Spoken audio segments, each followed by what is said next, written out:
Ассалаумағалейкум достар, қалайсыздар? Қазіргі таңда әлемде өте бір күрделі жағдай болып отыр. Геосаясат, экономикалық дағдарыстар.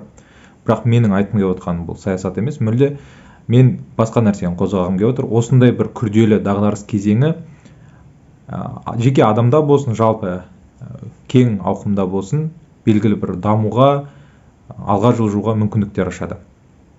Сондай бір мүмкіндіктер қазір орын алып отыр. Ресей Федерациясын білесіздер, түрлі шектеулерге, санкцияларға ұшырағанға байланысты адамдар жол іздеп, сол жолдың бірі ішкі нарықтағы Яндекс компаниясы өзінің өнімдерін дамыту үшін Яндекс игры деген платформа ашып, және де соған қатысты өздері тегін курс жариялапты.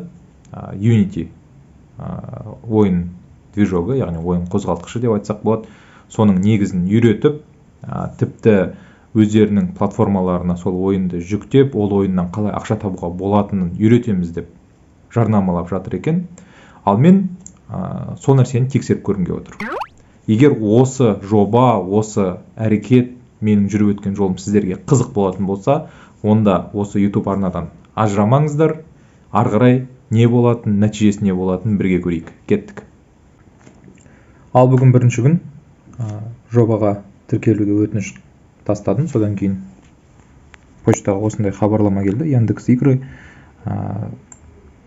оқуға болады, начать обучение деген батырмасы бар екен. Бассақ бізді YouTube-қа өткізеді, яғни бүкіл сабақтар YouTube желісінде сақталған екен. Бірнеше сабақтар бар, соларды қарап істеп көру керек енді.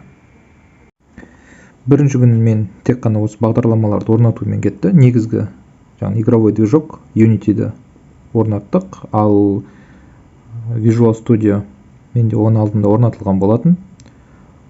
Сонымен бірінші күн кетті. Бірінші күннің соңында жалпы осы Unity движогының жұмыс істеп тұрғанына көз жеткізіп, және де C# бағдарламалық тіліндегі скриптті қосқан кезде Visual Studio бағдарламасы ашылатынына көз жеткіздік. Сонымен бітті. Жалпы мен C# аздағандай таныстығым бар. Сондықтан бұл процесс жеңіл болады деп ойлаймын. Көреміз енді. Іс жүзінде қалай болатын. Әзірге осы.